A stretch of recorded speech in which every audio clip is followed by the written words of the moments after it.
Quad దేశాల సమావేశం భారతదేశం ఢిల్లీలో జరిగిందండి. ఇందులో ముఖ్యంగా మన విదేశాంగ మంత్రి జయశంకర్ గారు పాల్గొన్నారు.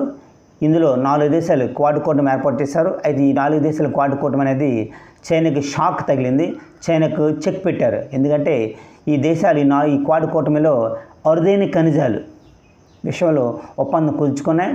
ఎందుకంటే ముఖ్యంగా ఇండో పసిఫిక్ ప్రాంతంలో ఈ ఖనిజాల వెలికితేత 1.91 లక్షల కోట్లు అంటే $20 బిలియన్ ఖర్చు చేయనున్నారు.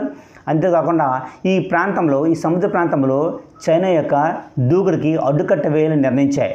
అడ్డుకట్ట అంటే ఈ దక్షిణ చైనా సముద్ర ప్రాంతంలో చైనా మాటికి అందరినీ బెదిరిస్తూ, నౌకాయానం చేస్తూ, విమాన విన్యాసాలు చేస్తూ అస్థిరతను గురి చేస్తుంది. అంటే తన బలాన్ని ఉపయోగించి అందరిని భయపెడుతూ తన ఆధిపత్యాన్ని చెలాయిస్తుంది. దీనికి చెక్ పెట్టారు నిన్న.